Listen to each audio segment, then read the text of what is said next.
எங்கள் பையனுக்கு உடம்பு சரியில்லை, ஆஞ்சியோ பண்ணியிருக்கோம். பண்ணிவிட்டு செக்கப்புக்காக தான் நாங்கள் ஆஸ்பத்திரிக்கு போனோம். போனப்போ இவனே 5 நாள் தான் ஆகுது. உடம்ப பார்த்துக்கணுங்கிற எண்ணம் இல்லை, விஜயை பார்க்கணுங்கிற எண்ணம் தான் இருந்தது. அப்படி போகிறவங்கள அவர் இதுக்கு எப்படி பொறுப்பாவார்? இவங்களையும் போக வேணாங்கிறேன். நான் தான் கெஞ்சுறேன், நான் போக வேண்டாம், கும்பல் அதிகம் வரும், போகாதீங்கிறேன். எங்கள் பொண்ணு மாப்பிள்ளைலாம் விஜய் மேலே ஒரு தீராத பைத்தியம். சின்ன வயசுலேருந்து இப்போ குட்டி பாப்பாலாம் பாருங்கள், விஜய் மாமா விஜய் மாமாங்கிறாங்க. அதை போய் நம்ம குறை சொல்ல முடியுங்களா? போய் பார்க்கணுன்ட்டு போனவங்க தான். எப்படியே நடக்கக்கூடாதெல்லாம் நடந்துடுச்சு. ஒரு பொண்ணை இவ்வளோ நாள் வளர்த்து படிக்க வச்சு, எனக்கு வீட்டுக்காரர் இறந்து ரொம்ப வருஷம் ஆயிடுச்சு.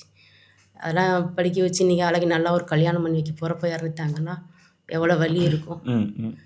ஏன்னா அதுக்கு நம்ம அவர் பொறுப்பை எப்படி அவரை நம்ம பொறுப்பு சொல்ல முடியும்? ஆனால் அவர் கேட்டார், போக வேணான்னு சொல்லியிருக்கலாம் தானே மேலே, அது எங்கன்னே கேட்டார். நான் சொன்னேன் தம்பின்னு தான் சொன்னேன் தம்பி, ஆனால் அவங்க உங்களை பார்க்கணுன்னு தான் வந்தாங்க.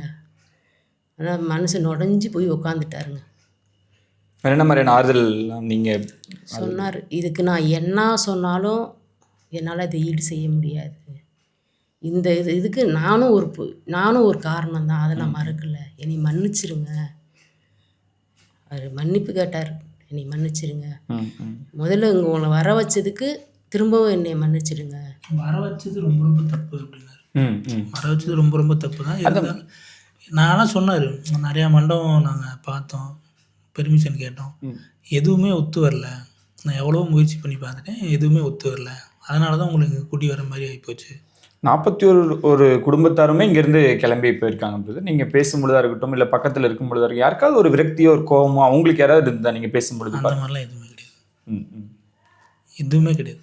41 குடும்பம் இல்லை, 37 குடும்பம் தான் வந்துச்சு. ஓகே, 41 பேரில் வந்து 36 குடும்பங்கள். 37 பேர். ஓகே, வந்த யாருமே எதுவுமே இல்லைங்க. எல்லாரும் அவரை பார்த்துட்டு பார்த்தீங்கன்னா எல்லாம் அழுதுட்டு தான் வந்தாங்க. ஏங்க அழுதுட்டு வரீங்க? என்னன்னா அவரை பார்க்கவே இதாக இருந்துச்சுங்க. அதனால் எங்களுக்கு அவரை பார்த்தோன்னே எங்களுக்கு அழுக வந்துடுச்சு. மனுஷன் அப்படி இருக்கார், என்னடா இப்படியே எல்லோரும் சொல்கிறாங்கன்ட்டு. எப்படி இருப்பார் இந்த மாதிரி எல்லாம் சொல்கிறான்னு போய் பார்த்தா நாங்கள் போனதுக்கு அப்புறம் தான் தெரியும் அவங்களாம் எதனால் அப்படி வந்தாங்கன்ட்டு. நாங்களும் அதே மனநிலைமை தான் வெளியில் வந்தோம்.